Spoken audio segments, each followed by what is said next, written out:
अगर इस वीडियो ने तेरे अंदर आग ना लगा दी ना, तो मेरे बेशक हमारे चैनल को छोड़कर, हमारे वीडियो को डिसलाइक करके हमारे चैनल को छोड़ के हमेशा हमेशा के लिए चले जाना। अगर वीडियो ने तेरे अंदर आग लगाई, कुछ जुनून पैदा किया, कुछ जज्बा पैदा किया, तो हमारी वीडियो को लाइक करके चैनल को सब्सक्राइब जरूर कर लेना, क्योंकि आने वाली मेरी और वीडियो इससे भी ज़्यादा मोटिवेशनल और प्रोफेशनल भी होने वाली हैं। तो आपको बता दें, एक बंदा था जिसे बचपन से एक्टर बनने का ना बहुत ही ज़्यादा शौक था, और बचपन से ही सोचता था, जब से वो पैदा हुआ जब से अपनी कुछ यादें हमारी, तब से वो सोचता था कि मुझे मुंबई जाना है, उसे मुंबई जाकर मुझे एक्टर बनना है। लेकिन जब वो ये बात किसी को भी बताता था, तो उसके घर वाले, उसके पड़ोस वाले, उसके दोस्त हमेशा कहते थे तू एक्टर नहीं बन सकता, क्योंकि तेरे अंदर न तेरी, तू शक्ल से भी काला है और तेरी कद भी छोटा है, तू एक्टर कैसे बन सकता है। लेकिन उसे जुनून था, उसे जिद थी कि मुझे एक्टर बनना है, मुझे मुंबई जाकर कुछ अपना नाम रोशन करना है। और बंदा और कोई ना, तो वो बंदा था नवाजुद्दीन सिद्दीकी, जो जिसने अभी पूरी दुनिया में अपनी एक्टिंग का लोहा मनवाया। पूरी दुनिया में उसके फैंस भरे पड़े हैं। लेकिन जब वो पहले जब किसी को भी बताता था कि मुझे एक्टर बनना है, तो हमेशा उसे लोग एडिट करने की कोशिश करते, हमेशा उसके दोस्त कोई भी हमेशा मना कर देते कि तू एक्टर नहीं बन सकता है। देखो, कई बार रिजेक्ट भी कर दिया गया कि तू एक्टिंग नहीं करता। कई बार वो प्रोड्यूसर, फिल्म प्रोड्यूसर के पास जाता है, उसे रिजेक्ट भी कर दिया, लेकिन उसने कभी हार नहीं मानी। वो जो जितना भी पैसा कमाता था, तो अपनी वो एक्टिंग सीखने में ही पूरा पैसे को कोचिंग में खर्च कर देता था। लेकिन उसने कभी हार नहीं मानी, और एक दिन उसे लगातार 12 साल की स्ट्रगल के बाद उसे फिर एक फिल्म ऑफर हुई। वो फिल्म भी सुपर डुपर हिट हुई, और उसने अब कई फिल्मों में ऑफर मिले, और उसने कई फिल्मों में काम किया। लेकिन वो आज पूरी दुनिया में फेमस हो चुका है। इंडिया में तो उसके कई सारे फैंस भी हैं, और उसने कई सुपर डुपर हिट फिल्मों में काम भी किया था। एक बंदा था जिसे अपनी अपने सब, उसे बचपन से सपना था कि स्पेस में जाना, उसे स्पेस ट्रैवल करनी है। लेकिन उसे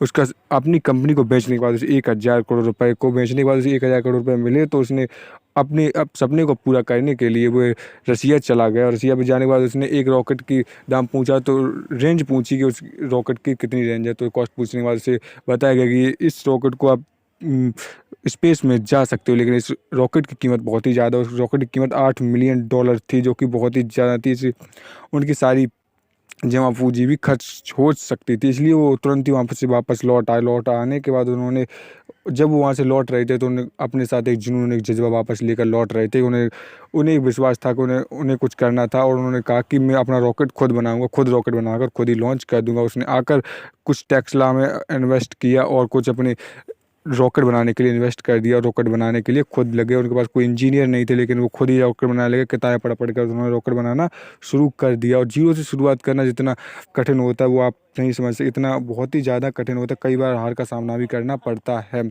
और जब उन्होंने कुछ दिनों बाद अपना एक रॉकेट लॉन्च किया, तो सबकी आंखें उस पर थी, रॉकेट पर थी। और जब उनका रॉकेट लॉन्च हुआ, तो कुछ ही देर बाद उनका रॉकेट फेल हो गया। उनकी सारे सपने टूट कर बिखर चुके थे, लेकिन उस बंदे ने हार नहीं मानी। उसने तुरंत ही 2 से ढाई महीने बाद दूसरा रॉकेट भी लॉन्च कर दिया।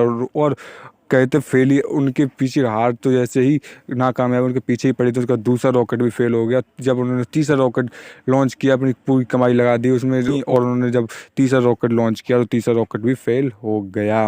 इसके बाद इलॉन मस्क बहुत ही ज़्यादा टूट चुके थे, लेकिन उस इलॉन मस्क बहुत ही ज़्यादा टूट चुके थे, लेकिन उन्होंने हार नहीं मानी। और उन्होंने अपना पूरी ज़िंदगी भर की कमाई, पूरे जितना भी पैसा था, उन्होंने पूरा सब इकट्ठा बेच बाच के इकट्ठा किया, और चौथे रॉकेट में लॉन्च कर लगा दिया। और चौथा रॉकेट जब लॉन्च किया, तो वह रॉकेट सफल हो गया, और उनकी जीवन का सितारा चमक गया, उनकी किस्मत बदल गई। उसके ठीक जस्ट बाद ही नासा ने उन्हें $1.5 बिलियन का कॉन्ट्रैक्ट दिया, और उनकी जो कंपनी थी, एक स्पेस कंपनी, उनको नासा ने उसे कॉन्ट्रैक्ट दे दिया, और कंपनी उचक गई, और उनकी कंपनी फुल वर्ल्ड फेमस बन गई। और उसके बाद उन्होंने कहीं पीछे मुड़कर नहीं देखा, और उन्होंने कई कंपनियों खोली। इसके बाद उन्होंने टेस्ला जैसी और कई सुपर हिट कंपनियों, कई सुपर हिट के ब्रांड एम्बेसडर भी बने, और कई सुपर हिट कंपनियों में उन्होंने इन्वेस्ट किया, और आज वो कई कंपनियों के मालिक है। और जो इलॉन मस्क थे, उन्हें आज दुनिया में सबसे ज़्यादा रिस्क लेने के मामले में कहा जाता है। यदि उस समय वो रिस्क ना लेते, तो आज उनको कोई नहीं जानता, उसको कोई नहीं समझता। आज वो बंदा जिसने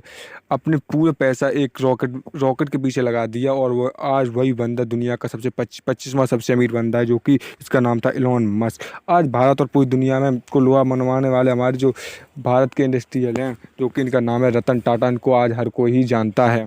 रतन टाटा की पूरी दुनिया में टाटा स्टील और टाटा मोटर पूरी दुनिया में फेमस है। टाटा ग्रुप ऑफ कंपनी इतना बड़ा ब्रांड है, जो कि भारत की सबसे नंबर 1 कंपनी में से इनका टॉप 5 कंपनी में नाम आता है। तो रतन टाटा कि टाटा मोटर्स और टाटा स्टील जो पूरी दुनिया में फेमस है, एक दिन क्या हुआ कि रतन टाटा जो थे, टाटा मोटर्स एक दिन घाटे में चल रही थी। टाटा मोटर्स इतनी घाटे में लॉस में चल रही थी कि उसे पहुंचने तक की कगार पर आ गई थी।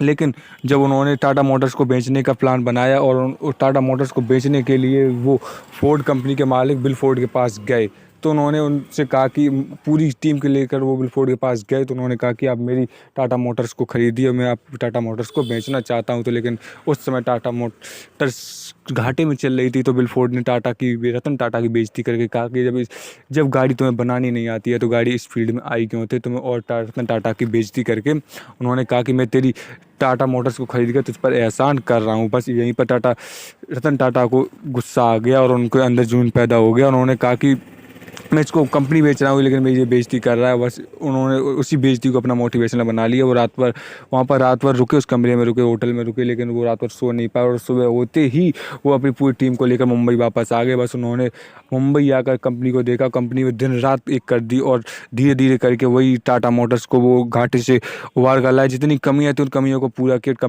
कंपनी को घाटे से उबार कर लेकर बाहर आए।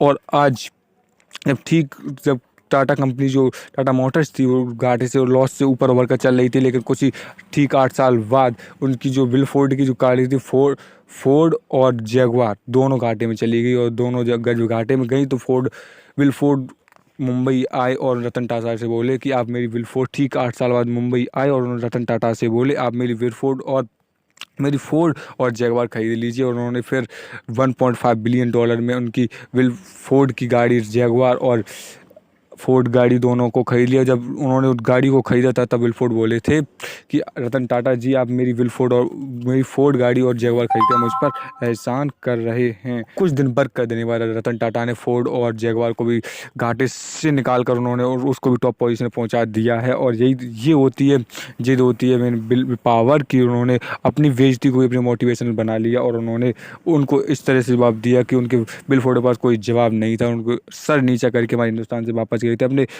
और आप भी अपने अंदर के जो भी सपना है, जो भी फैशन है, अपने सपने को पहचानिए। उस सपने के लिए दिन रात एक कर दीजिए, कुछ भी कर सकते हो।